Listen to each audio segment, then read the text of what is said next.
মাথার নিচে লাঠি দিয়ে খেজুর গাছের ছায়ের মধ্যে শুয়ে ঘুমাইতেছেন।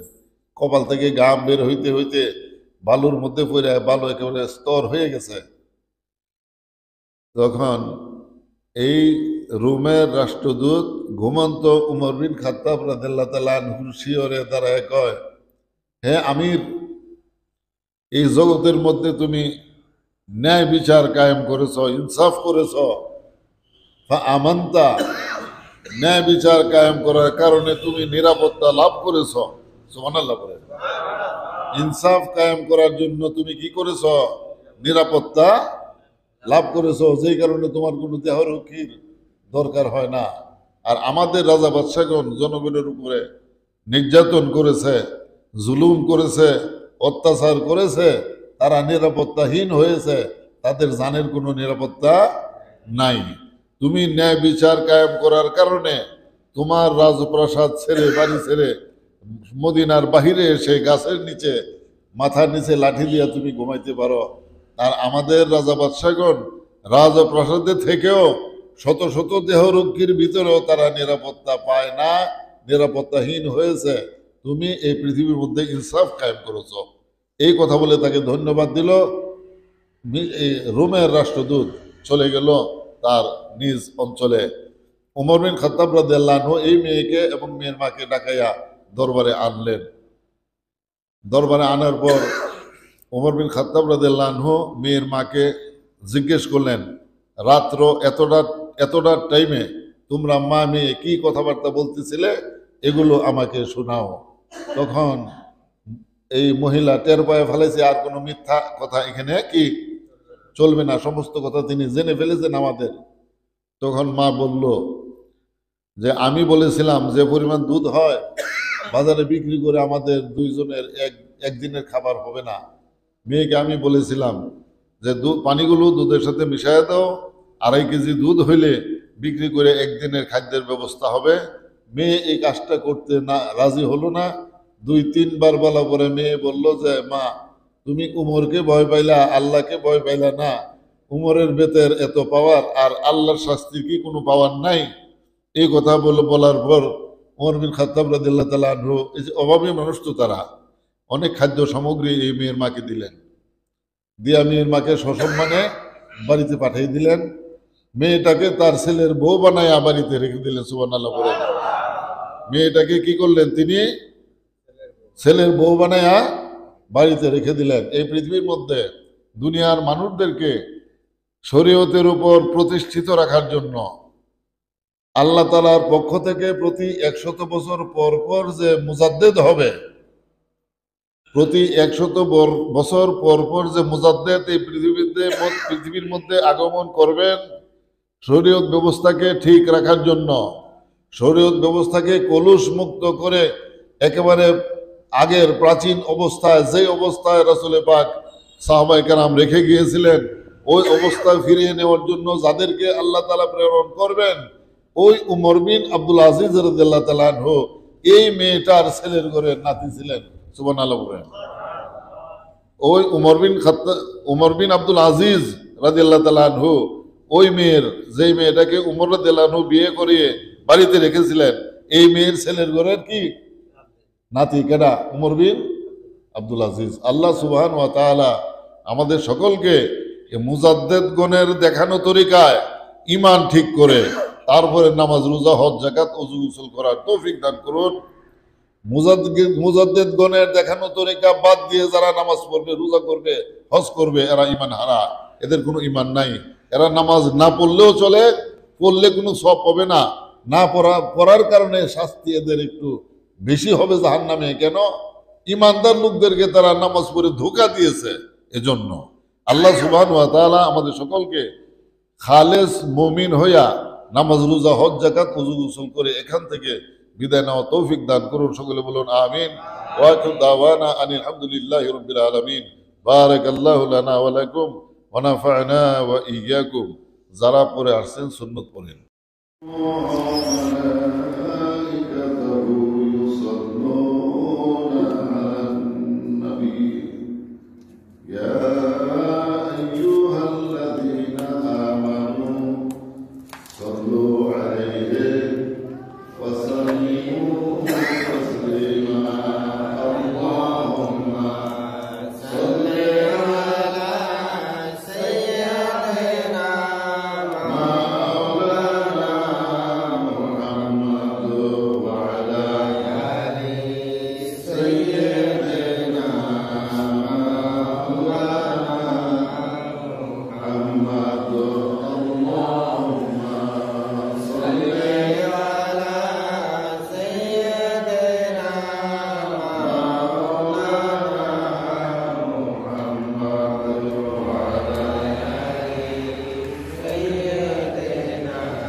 मरने से खाली जाएंगे हम सद में ले जाए कलमा रसूल अल्लाह का अल्लाहुम्मा सल्ली अला मौलाना मुहम्मद व अला सय्यदना मौलाना अम्मा बाद मोहतरम हाज़रीन अस्सलामु अलैकुम व रहमतुल्लाहि ताला व बरकातुहू। আপনাদের সামনে মুসান্নিফ রাহিমাহুল্লাহ তাআলার কিছু কালাম আমি তেলাওয়াত করেছি। প্রসঙ্গ উমর বিন খাত্তাব রাদিয়াল্লাহু তাআলা আনহু এই মাসের প্রথম দিকেই হযরত আবু বকর সিদ্দিক রাদিয়াল্লাহু তাআলা আনহুর ইন্তেকাল হয়। আবু বকর সিদ্দিক রাদিয়াল্লাহু তাআলা আনহুর ইন্তেকালের পর খেলাফতের দায়িত্বভার এসে পড়ে উমর বিন খাত্তাব রাদিয়াল্লাহু তাআলা আনহুর উপর। তিনি এই মাসের মধ্যেই খেলাফতের মুসনদে সমাসীন হয়েছিলেন। তিনি খেলাফতের মসনদে বসেই মসজিদে নববীর মধ্যে যাইয়া তিনি মিম্বরে বসলেন।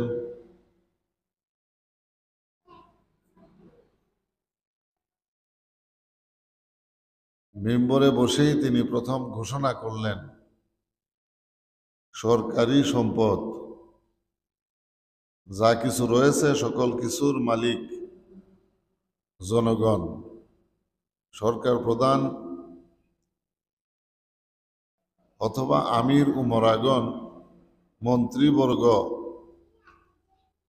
তারা কেহই এই সম্পদের মালিক নয়। এই সম্পদের মালিক দেশের জনগণ। সরকার প্রধান নিজের ইচ্ছা মোতাবেক এই সম্পদ ব্যয় করতে পারবে না। এই ঘোষণা তিনি সর্বপ্রথম দিলেন। এই অবস্থার মধ্যে যখন তিনি এই ঘোষণা দেন, ওয়ালা লিবাসিহি ইসনাতা আশারা রুকাতান, তিনি যে জামাটা গায়ে দিয়ে বসেছিলেন তার এই জামার মধ্যে 12টা তালি লাগানো ছিল ছিঁড়ে যাওয়ার কারণে। ইচ্ছা করে এগুলো করা হয়নি। যখন জামাটা ছিঁড়ে গেল, এই জামাটাকে ব্যবহার করার জন্য তিনি একে একে 12খানা তালি লাগিয়েছিলেন এই জামাটার মধ্যে। তাকাল্লুলান মিনাদ দুনিয়া ফালাম ইয়ারগাব ফি সাআতি লিলমিহি আন্না যালিকা লা ইয়াজিদুহু ইনদাল্লাহি ইল্লা রাফআ। এই অবস্থা যে হলো, তিনি এটা করলেন এজন্য যে দারিদ্রতা কে তিনি গ্রহণ করেছিলেন।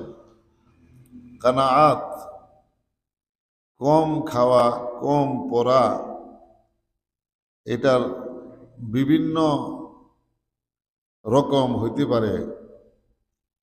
এক ধরনের মানুষ আছে বখিল, সে নিজে কম খাবে, দান করা তার পক্ষে কি সম্ভব? সে কি দান করতে পারবে? যেই লোক সম্পদ বৃদ্ধির জন্য কম খায়, ছিঁড়া কাপড় পরে, এই লোক কি আল্লাহ রাস্তা দান করা তার দ্বারা অসম্ভব। ওমর বিন খাত্তাব রাদিয়াল্লাহু তাআলা আনহু এজন্য এগুলো করেননি। তিনি কম খেতেন, ছিঁড়া কাপড় পরতেন, যে আমি এই পৃথিবীর মধ্যে সবচেয়ে বড় ধনী হয়ে যাব, খরচ কম করব, এজন্য নয়। দুনিয়ার প্রতি তার আসক্ত মহব্বত একেবারেই ছিল না।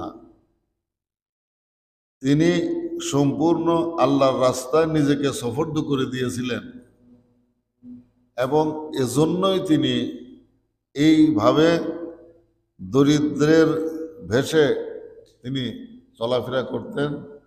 দারিদ্রতা এজন্য তিনি অবলম্বন করেছিলেন।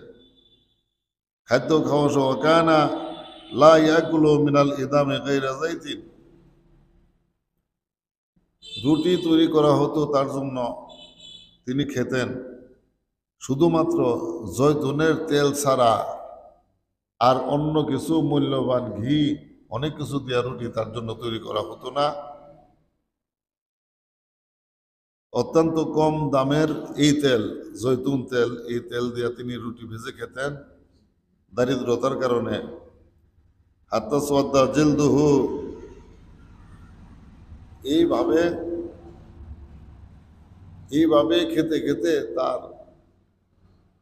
শরীরের চামড়া কালো হয়ে গিয়েছিল।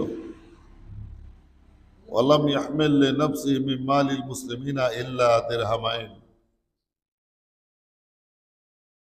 মুসলমানের সম্পদ থেকে তার নিজের জন্য ভাতা গ্রহণ করতেন মাত্র 2 টাকা। 2 টাকার বেশি ভাতা তিনি গ্রহণ করতেন না মুসলমানের সম্পদ থেকে। ইয়াতাকাওয়াতু বিহিমা ওয়া হুয়া ওয়া ইয়ালুহু ওয়া ওয়ালাদুহু, এবং এটুকু দিয়েই তার সন্তান সন্ততি পরিবার পরিজনের খাওয়ার এবং পড়ার ব্যবস্থা হতো, এর মাধ্যমে তিনি করতেন। ওয়াকাদ আবতা ইয়াওমান আনি সালাতি ইয়াওমাল জুমআহ, একদিন জুমার দিন তিনি মসজিদে গেলেন। ফা খারাজা ওয়াতাযারা লিররিজালি, মসজিদে তিনি গেলেন, মানুষেরা তর্ক বিতর্ক শুরু করে দিল তার মসজিদে যাওয়ার ব্যাপারে, যে একেবারে আসরের নামাজের ওয়াক্ত প্রায় হয়ে গেল, এখনো ইমাম সাহেব মসজিদে আসতেছেন না। এই কথা নিয়ে মসজিদের ভিতরে জনগণ পরস্পরে কথাবার্তা বলতে থাকলো যে কি হলো, তিনি এখনো মসজিদে আসতেছেন না। ফাকালা, তখন উমর বিন খাত্তাব রাদিয়াল্লাহু তাআলা আনহু মসজিদে এসে জনগণের তর্ক বিতর্কের জবাব দিলেন, উত্তর দিলেন এইভাবে, ইন্নী কুনতু আগসিলু কামিসি, অবশ্যই আমি আমার গায়ের জামাটা ধুয়ে দিয়েছিলাম। ওয়া মা লি সিওয়াহু, আর আমার এই জামা ছাড়া অতিরিক্ত অন্য কোনো জামা ছিল না। সুবহানাল্লাহ বলে। আমাদের পোশাক তো 5-10 সেট না হইলে চলে না। একদিন গায়ে দিয়ে এটা বাদ করে আরেক সেট, এটা ধোপা যখন এটা ধুয়ে দিবে ইস্ত্রি দিয়ে আর ঘরে রেখে দিবেন, এরপরের দিন আরেক সেট। আর যিনি সরকার প্রধান তিনি বলতেছেন, আমার এই জামাটা ধুয়ে দিয়েছিলাম, শুকানোর জন্য আমি দেরি করেছি, আর আমার এই ছেঁড়া জামা ছাড়া আর কোনো জামা আমার ছিল না। মা আলী সেওয়াহু, এটা ব্যতীত অন্য কোনো জামা আমার ছিল না। ফলে যালিকা তাখুরতু আনিল খুরুজে ওয়াক্তাজ জাওয়াল, যেই কারণে শেষ সময়ে নামাজে আমাকে উপস্থিত হইতে হয়েছে। ওয়াকানা ইয়াহমিলু দাকিকা আলা যহরিহি ওয়া ইয়াযহাবু বিহি হুয়া খলিফাতুন, তিনি সরকার প্রধান হইয়াও জনগণের প্রজা সাধারণের মঙ্গলের জন্য, জনগণের অভাব অনটন দূর করার জন্য খাদ্য সরবরাহ করতেন। তিনি তার নিজ কাঁধে আটার বোঝা নিয়া সেই গরিব মানুষের বাড়িতে যাইয়া তিনি পৌঁছে দিতেন। সুবহানাল্লাহ। একদিনের ঘটনা, উমর বিন খাত্তাব রাদিয়াল্লাহু তাআলা আনহু তার সঙ্গীকে নিয়া ছদ্মবেশে বাড়ি থেকে বের হলেন রাতের বেলায়। জনগণের হাল হকিকত অবস্থা কি এটা জানার জন্য, দেখার জন্য তিনি বাড়ি থেকে বের হলেন। সঙ্গে তার গোলাম ছিল, তিনি ছদ্মবেশে মুখ ঢেকে গোলামকে সাথে নিয়ে রাতে, গভীর রাতে বাড়ি থেকে বের হলেন। দেখলেন বহু দূরে মরুভূমির মধ্যে একটা বাতি মিটমিট করে জ্বলতেছে। রাত্র 1টা-1:30টার দিকে এই বাতিটা কেন জ্বলতেছে এটা জানার জন্য তিনি আস্তে আস্তে ওই দিকে অগ্রসর হইতে থাকলেন। তিনি তার সাথীকে বললেন, একদম চুপচাপ চলবে, কেউ যেন টের না পায় কে যাইতেছে কে আসতেছে। এইভাবে মরুভূমির ভিতরে যায়া সেই ওই যে বাতি জ্বলতেছে যে ঘরে দেখলেন, ঝুপড়ির মতো ঘর। ঘরের পিছনে যায়া তিনি বসে পড়লেন তার সঙ্গীকে নিয়া। বসে পড়ে শুনতেছেন যে একজন মুরব্বী মহিলা তার মেয়েকে বলতেছে যে ছাগল থেকে যে পরিমাণ দুধ হলো, এই পরিমাণ দুধ বাজারে বিক্রি করে আমাদের একদিনের খাদ্যের ব্যবস্থা হবে না। তাই মহিলা তার মেয়েকে বলতেছে, রাত্র শেষ হওয়ার আগে এই দুধের মধ্যে পানিটা মিশায় ফেলাও। পানিটা মিশায় ফেলাইলে তারপরে দুধের পরিমাণ একটু বাড়বে। 1 কেজি দুধের মধ্যে যদি 1 পোয়া পরিমাণ 250 গ্রাম পানি দিয়ে দেওয়া হয়, এটা তো সহজে ধরার মতো না। পানি তো দুধের রং ধারণ করবে, দুধ হয়ে যাবে। সাথে মনে করেন 250 গ্রাম পানি মিশাইয়া দিয়া বাজারে বিক্রি করলে 2 কেজি হলো, 2.25 কেজি হলো। বিক্রি করে যে পরিমাণ আটা কিনা যাবে, এ দিয়া আমাদের মা মেয়ে দুজনের একদিনের খাদ্যের ব্যবস্থা হয়ে যাবে। মেয়েকে বলতেছে, মা তুমি এই পানিগুলো দুধের সাথে মিশাইয়া দাও। মেয়ে উত্তর দিল যে এটা আমি পারবো না, তুমি করো। রাগ হইয়া মাকে উত্তর দিল মেয়ে। তিনি খলিফাতুল মুসলিমিন উমর বিন খাত্তাব রাদিয়াল্লাহু তাআলা আনহু তার সঙ্গী সাথীকে নিয়ে ঘরের পিছনে বসে বসে সব কথা, মা এবং মেয়ের সকল কথা তিনি শুনতেছেন। শোনার পরে মা তাকে দ্বিতীয়বার বলল, আমার আরো অনেক কাজ আছে, দুধের মধ্যে পানিটা তুই মিশিয়ে ফেল। মেয়ে দ্বিতীয়বার উত্তর দিল, আমি এটা করতে পারবো না, তুমি করে নাও। মেজাজ খারাপ করে মায়ের কথার উত্তর দিল।